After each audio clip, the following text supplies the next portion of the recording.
Hi everyone, it's Martha here, and we've had yet another late night update from Team Trump. This time it's news that the UK is going to be the first country to get a trade agreement with the US.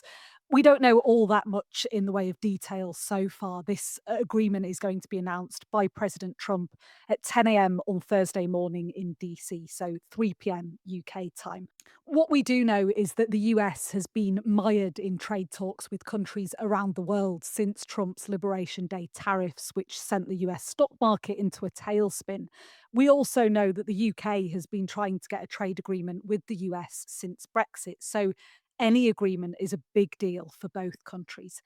Anyway, James will be down at the White House covering that news conference, so he'll bring you all the details on tomorrow's podcast. But for now, here's the rest of today's episode. Martha, did you hear Donald Trump talking about the World Cup? I did. Yeah, the Soccer World Cup. I know, was disappointed about that. Yeah, but he was corrected, wasn't he, by his young son, Barron, who Yeah, good clearly for is a Baron. football fan. And do you know who he supports? I don't, no. Arsenal. How Oh, does that God. sound to you? Oh, I was about to celebrate the fact that he'd pointed out to his dad that it's actually the Football World Cup. And then I hear that news. Which makes you a fan of whom? Manchester United.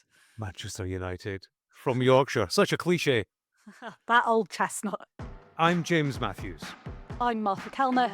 And on Thursday, the 8th of May, day 109 of Donald Trump's presidency, the US and China have agreed to get round the table to try to end the trade war. But I've been down to the biggest port in the US to see the impact it's already having there and across the country.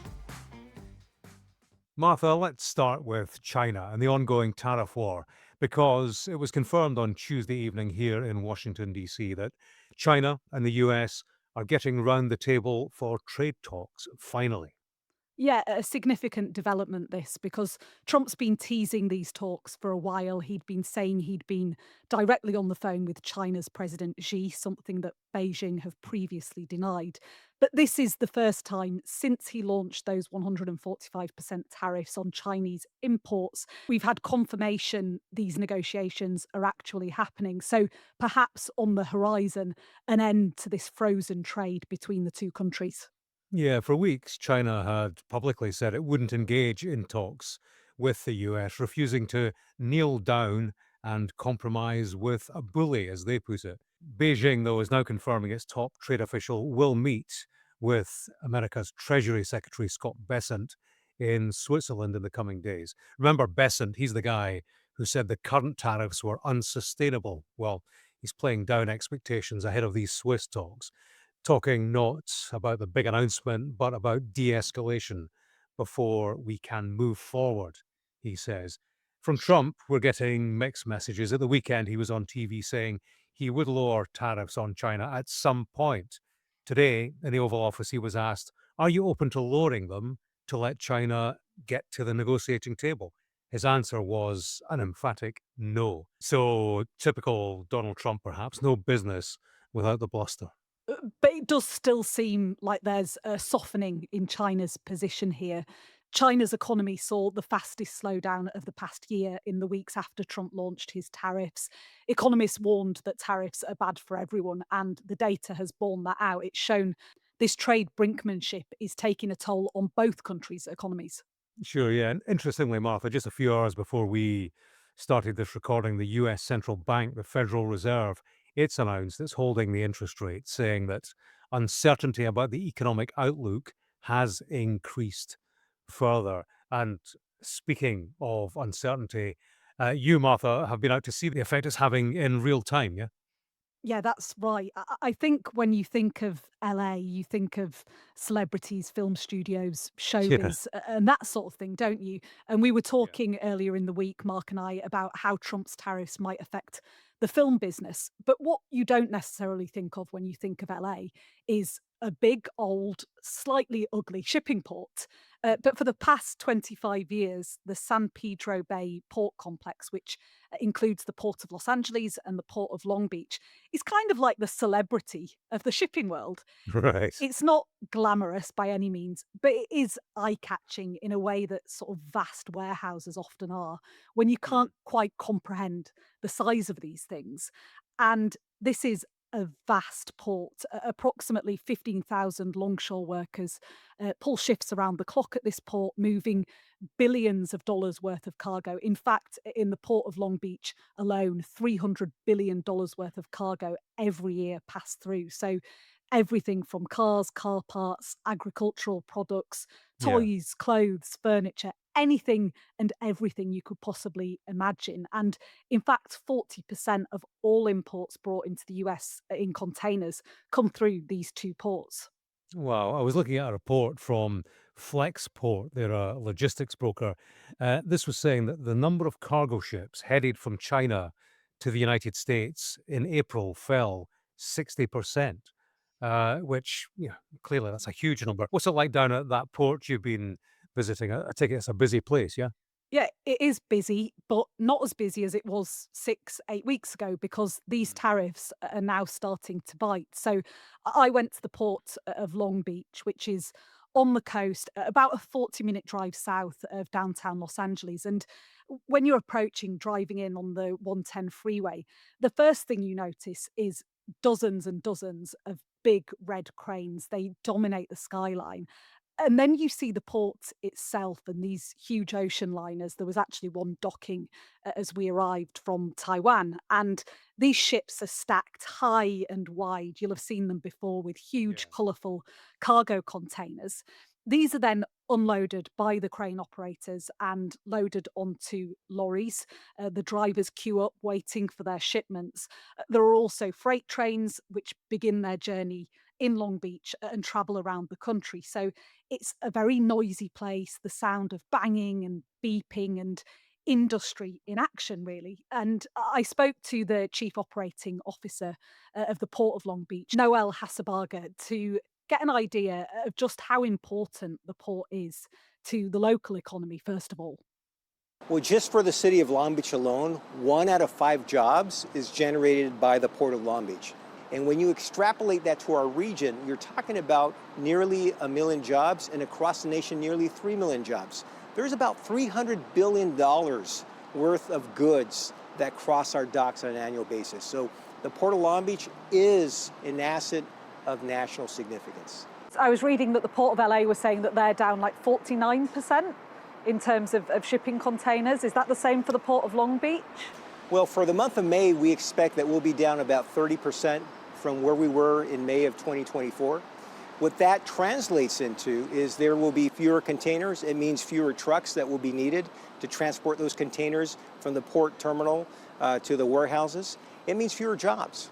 I think sometimes people don't understand that what happens in this port doesn't stay in this port, does it? There's a huge amount of jobs that are connected to this. It's hard to underestimate the impact of a port to our region and really the nation when you think about all the cargo containers that cross our docks on an annual basis reach all 435 congressional districts. So what happens here at the port is of local, regional, and national significance. That's interesting. Repercussions clearly going to be felt nationwide. A Yeah. slowdown in imports, fewer goods on the shelf, so higher prices. They're going to feel it where you are, aren't they, Martha, in California? Yeah, as Noel was saying there, 1 in 5 people who live in Long Beach work at this port. It is a huge dominating part of life here, and less work is clearly going to mean less money in their pockets. I spoke to a lady called Helen. She is a lorry driver, and she works for a company which transports car parts and sometimes transports clothes for Ross Dress for Less. I don't know whether you've ever been to Ross Less for Dress, James. Yeah, I'll give you 3 guesses on that one, Martha. It's a discount clothes shop, here in the States, and a lot of their products, as you might imagine, are from China, and Helen, the driver, gets paid per load depending on depending on how many miles she drives. And she's particularly worried about the impact of tariffs because she's fairly new to the job. She only got her license in the last few years. And it tends to be, as with a lot of this shift and contract work, that it's the last person in is the first to lose their shifts. And she says she's been laying awake at night worrying about how she's going to pay rent and support her three children. It has slowed down. For example, in my husband's job, who's also a port truck driver, they're doing one load per day, you know? In other Compared cases, to compared to 2 or 3 loads on a good day, you know? Others have been all day waiting for one single load to do, and there's nothing for them to do, you know? Port drivers like myself who get paid by the load. And as it is, they're already paying us low prices by those loads. And sometimes by the end of the day, after you finish making that run, you're making less than minimum wage hourly. Yes. And presumably a lot of these truckers voted for Donald Trump. Are they getting what they thought they would? They are disappointed because they expected to have the trucking industry to be booming, to have much more work growing, you know, but they have met themselves with this setback that the high tariffs are causing there for be less items coming in for us to move around, and then many of us are risking losing our jobs, you know, having hours cut off, losing benefits too because of the fact that job is being reduced because there's no work to do. And sometimes what the funny part is people are now becoming ashamed to even say it they voted for him because there's that stigma like, what were you thinking? Are you scared about what the next month holds? I'm scared for the next 2 weeks, let me tell you, because next 2 weeks I'm gonna see where this is going, whether I have saved up enough money, which I know that I have not, to make it through for the next 6 to 8 weeks. I'm gonna end up no work, no home. You know, I'm not gonna be able to pay my bills. How am I gonna support my family? So what does that make you feel towards Donald Trump, towards the president? I don't wanna say angry, but definitely upset. Okay? I have, you know, people voted whatever way they wanted, but I expect for our government to take care of us. In this case, for not to mess with our job, because that's how we survive, that's how we feed our families. But the fact that he's going here and there, changes his mind constantly, and putting these high tariffs, you know, definitely have been affecting every single person who's a port truck driver, but definitely anybody who works in warehouses, any logistics, anybody who imports or exports items, it's you know, who works in this kind of field is being affected by it. What happens in the port of Long Beach doesn't stay in the port of Long Beach, does it? No, it does not. You know, National we items come in from other countries. We take them to nearby states. My husband goes out to Arizona, Texas. You know, sometimes Nevada also. And items that are grown here in California, that are grown in Nevada, that are grown in Utah, are grown in other nearby states, come through the port of Los Angeles and Long Beach to be exported into other countries. So many people, not only port truck drivers, but many other people are going to be affected, and definitely anybody who is a consumer, which it includes myself and my family, are going to be seeing the effects of what decisions of the high tariffs are doing for us. The personal impact on the people who work in the port is obvious. But the point people keep making to me is that these tariffs and the drop off in imports they're causing is going to have a wide reaching impact across the country in terms of the supply chain and also in terms of the cost of goods. I went back up to downtown LA to a place which is known as the Toy District, an amazing place, very multicultural area, lots of Chinese and Hispanic people working and living there. And it is literally dozens of streets of these one or two story pastel coloured buildings, and they are all importers and wholesalers of toys and goods, mostly coming out of China.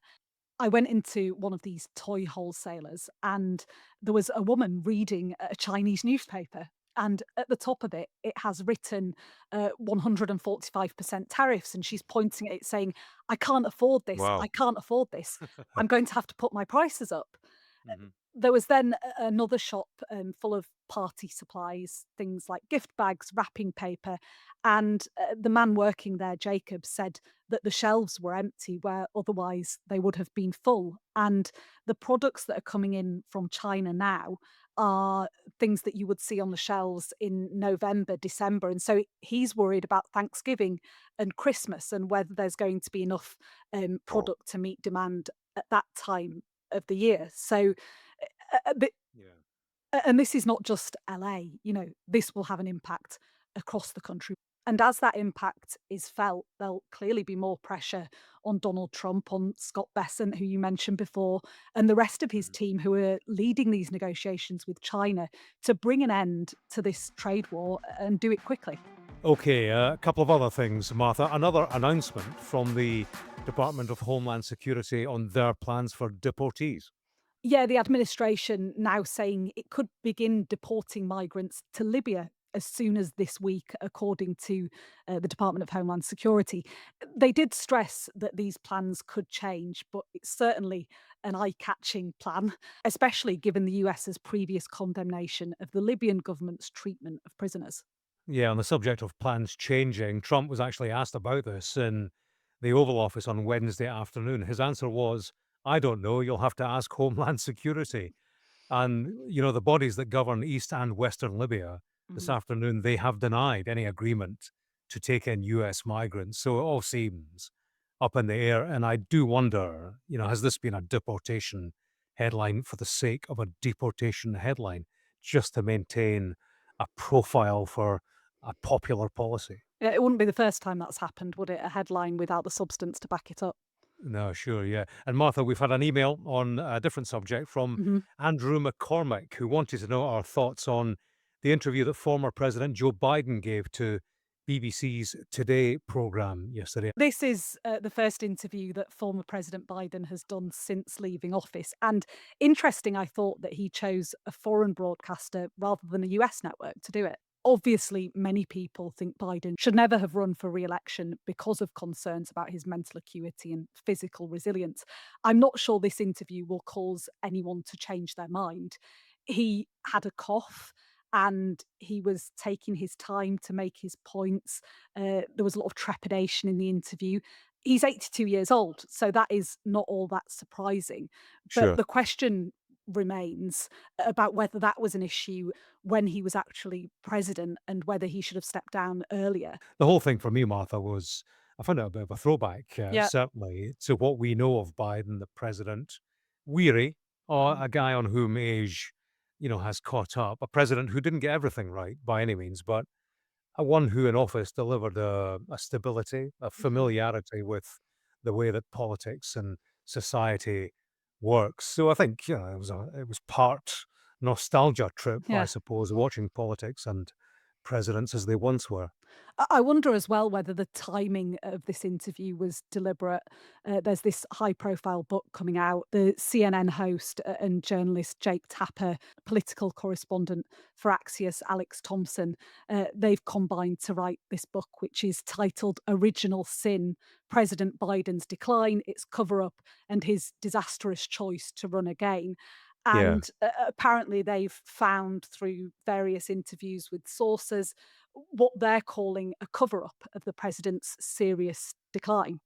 Yeah, and we intend to feature more on that on this podcast, so stay tuned for that in due course. Before we go, Martha, just to revisit Trump and the World Cup, did you hear what he said about the fans? I actually didn't. Well, his quote was, "They'll be here for a good time, not for a long time." Is that You know, right? see if you're a Scotland fan, you know what you hear. What? You hear a U.S. president trolling you, not for a long time. What's that supposed to mean? Oh, that Like, negativity, James. well, do you want to put money on us qualifying this time round? Ugh, no. I bet you don't.